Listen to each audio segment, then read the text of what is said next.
I let life get on top of me. I struggled with the day-to-day things in life.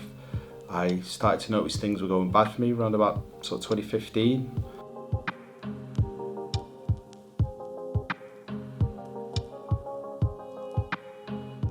So Rob, tell me about yourself.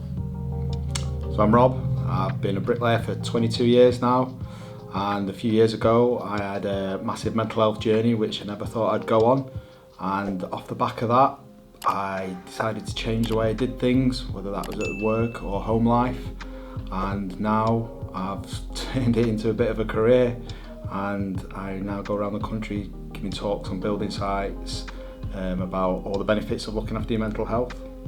So taking it back to your early years, what did you want to be when you were growing up? Originally, when I was younger, I wanted to be a pilot. I wanted to drive. I must have watched Top Gun, the original Top Gun, and it links back to the moustache. But I wanted to be a pilot, but I don't think I had the academic qualifications for that. So why did you choose construction? Because when I left school, construction sort of clicked with me. I feel like school failed me, or the academic system failed me for the way I go about things. I'm a very hands-on, I'm a very visual type of person, and getting a job on a building site, everything sort of clicked with me. I could visually see what it was and how to achieve the end goal and how to get there. I could picture it in my mind's eye and then physically produce it. Was the construction industry what you expected when you joined? If I'm honest with you, when I joined it, I didn't really have a opinion of it. It hadn't been anything that, like, my dad doesn't work in it, and I don't have many relatives that work in it, so I was very open-minded to it. What do you think are some of the misconceptions about people in construction, or your trade specifically? I think a lot of people think that the people that work within the trades are a failure. They didn't do very well at school. Well, if you're not don't book your ideas up, you're going to end up working on a building site. And I think that's a very bad opinion that people should have of the industry, because it's a phenomenal industry to work in.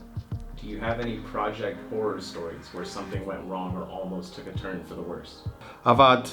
We were working on a TV studio, and it was the boundary wall. It was a big white porous block wall that ran the whole length of the studio on the outside, and I had to backfill it with concrete in between the two courses of brickwork. I rushed. I was in a rush, doing too much, trying to get too much done in one go, and I filled it, and it burst the wall, and it spilt the concrete all the way down the face of this white wall, and it left. I managed to wash it off, but it left a big scar on there, so we had to get somebody to come in and tint the blockwork back to a white colour. So I got a bit of an ear bashing on the phone and a bit of a telling off for that one, but it was a mistake that I made. Other than that, I think that's about it, really. What about a project or experience that you were most proud of? Most proud of project, probably the last one I worked on. It was a big school. There was 349,000 block got laid in that, and there was 279,000 brick, I think, that got laid in that. And we had a team of 12 bricklayers that built that. There was more of us on site with machine drivers and labourers, but it was a core team of 12 bricklayers that did all that, and it came out really, really, really good. I'm very proud of that job. Throughout your journey in the construction industry, what's been the most useful piece of advice you've gotten? It's a simple bit of advice, and it comes down to the bricklaying side of things, and it's when I was an apprentice, I was struggling to build a wall to get it plumb, and the guy who was teaching me at the time, he said, make sure that the bottom of the brick, the face of that meets up nice and flush with the top of the other one, and then when you squeeze it in and the brick goes to the brick line and just give it a tap, then you know you're not going to be far out. And I know that's a very simple bit of advice, but you could take that on in other aspects of it, that look after the simple things and the basics, and everything else can be built off that. What's the construction end goal for your career? My end goal has recently changed over the past few years. I thought I was on a path to continuing my journey in the management side, the role that I got to, but now I feel my journey within the construction industry is changing, I am now a signposter, facilitator, somebody to turn to come and speak to about the mental health and support, not only looking after your actual mental health, but your physical health and your financial health as well.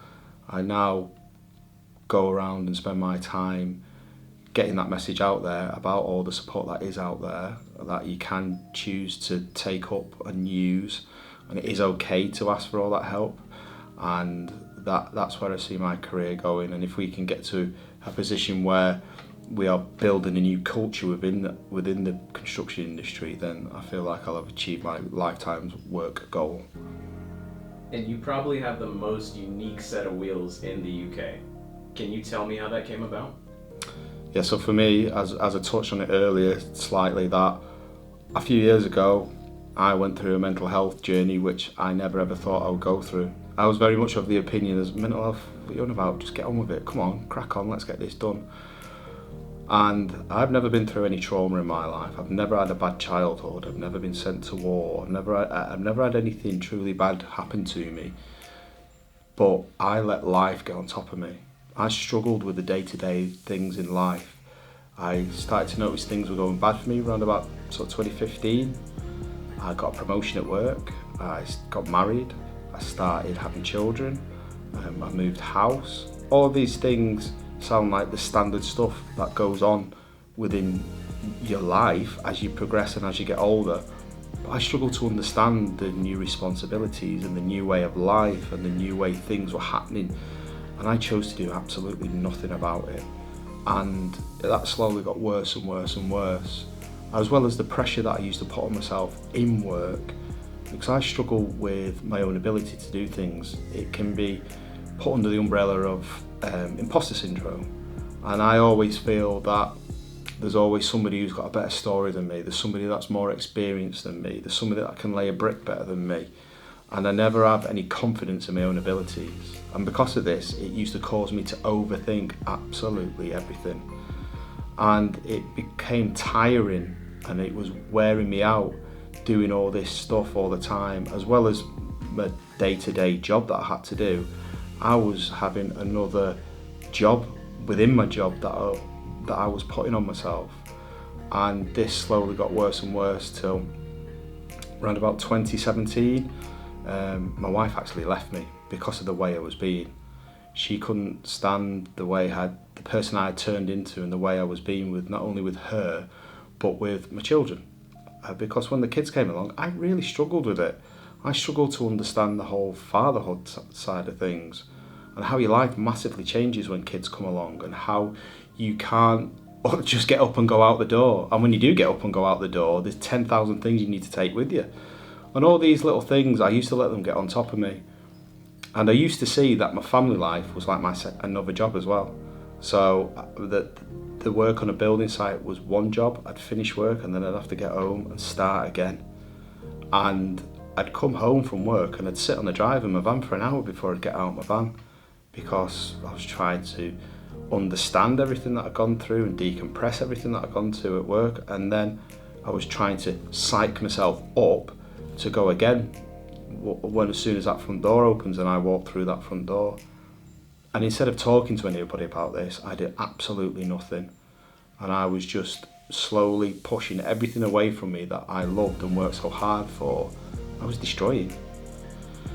And when Louise did leave me and told me I need to get a bit of help and support, I did. I finally reached out and I finally got that help and support, and I started talking about what I'd gone through and what I was feeling and how I was dealing with it, or how I wasn't dealing with it.